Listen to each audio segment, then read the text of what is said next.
महापुरुषों बड़े प्यार से कहिए धन निरंकार जी। महापुरुषों, एक बार की बात है, एक गरीब व्यक्ति घास खोदने के लिए जंगल की ओर चल दिया। चलते चलते वह बहुत दूर निकल गया।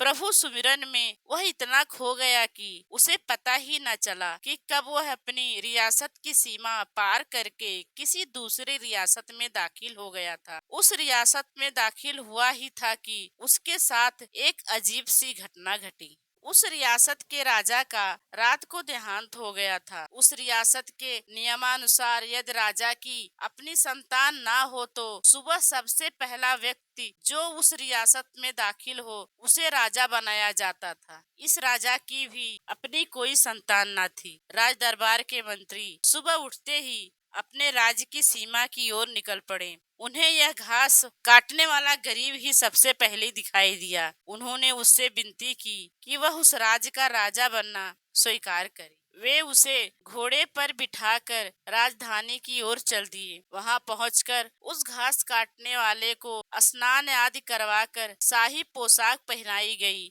और उसे राज दरबार में ले जाया गया। वहां उसको राजा का ताज पहना दिया गया और उसे उस देश का राजा घोषित कर दिया गया। घास काटने वाला गरीब महात्मा प्रभु की यह लीला देखकर मन ही मन इस दातार पिता का धन्यवाद करता, कभी अपनी ओर देखता और कभी राज सिंहासन की ओर। धीरे धीरे वह राज्य के कार्य संभालने लगा, परंतु हर रोज सुबह उठते ही सबसे पहले वह परमात्मा से प्रार्थना करता कि वह दया और धर्म के मार्ग पर ही चलता रहे। उसने अपना खुरपा और बोरी जिसमें घास डालता था एक कमरे में रख दिए। प्रतिदिन राज दरबार में जाने से पहले वह इस कमरे में जाता। उसके सेवक अथवा मंत्री बहुत हैरान थे कि राजा इस कमरे में प्रतिदिन क्या करने जाता है। सारे महल में केवल वही एक कमरा था जिसका ताला राजा स्वयं ही लगाता और चाबी भी उसी के पास रहती।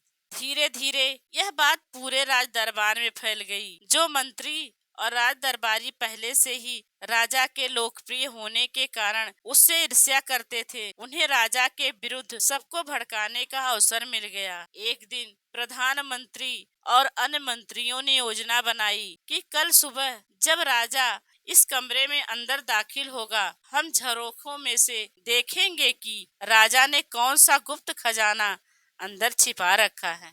योजना के अनुसार उन्होंने सारा प्रबंध पहले ही कर लिया। कमरे के पिछवाड़े से एक एक ने सीढ़ी पर चढ़कर राजा को देखना था। पहले प्रधानमंत्री सीढ़ी पर चढ़ा और उसके साथ उसका सहायक मंत्री था। राजा प्रतिदिन की भांति कमरे में गया। एक साधारण से संदूक में से उसने अपनी खुरपा और बोरी निकाली, उसे देखा, कुछ क्षण के लिए आंखें बंद की और बाहर आ गया। यह दृश्य प्रधानमंत्री ने अपने साथियों को भी बताया। उनमें से कुछ ने तो यह अपनी आंखों से भी देखा था। अब उन्हें यह तो विश्वास हो गया कि राजा ने उस कमरे के भीतर कुछ भी छिपाकर नहीं रखा था, पर एक संदेह उनके मन को बेचैन करने लगा कि कहीं राजा आंखें बंद करके कोई मंत्र पढ़कर कोई जादू टोना न करता हो। उसी परेशानी को दूर करने के लिए दूसरे दिन राज दरबार में जब राजा पहुंचा तो प्रधानमंत्री ने बड़े विनम्र शब्दों में राजा को विनती की, हे दयालु बादशाह सलामत, मैं सब साथियों की ओर से आपसे विनम्र विनती करता हूँ कि आप हमें कमरे में प्रतिदिन जाकर मंत्र पढ़ने का तात्पर्य समझाएं, ताकि कुछ लोगों के मन में जो संदेह सा उत्पन्न हो गया उसे दूर किया जा सके। राजा ने यह बात सुनी तो मुस्कुराकर बोला, आश्चर्य, आप सब यह जानना चाहते हैं कि मैं रोज सुबह उस कमरे में जाकर क्या करता हूँ, तो सुनिए। मैं जब इस राज्य में आया था तो एक मामूली सा गरीब सा मजदूर था जो घास काटकर अपनी रोटी कमाता था। प्रभु की कृपा से मुझे यहाँ का राज्य मिल गया। मैं प्रतिदिन उस कमरे में जाकर अपनी खुरपा और बोरी के दर्शन इसलिए करता हूँ कि ताकि मुझे अपनी पहली औकात और प्रभु की सौगात याद रहे, और प्रभु का धन्यवाद करके प्रार्थना करता हूँ कि मुझे न्याय, दया, सत्य और धर्म के मार्ग पर चलने की शक्ति देना, मुझे अहंकार से दूर रखना, क्योंकि मनुष्य का सबसे बड़ा शत्रु अहंकार ही है। प्रभु को अभिमानी पुरुष अच्छे नहीं लगते। यही शाही राजपाट, यह सुख व शक्ति प्रभु की ही देन है। इसलिए मैं हर समय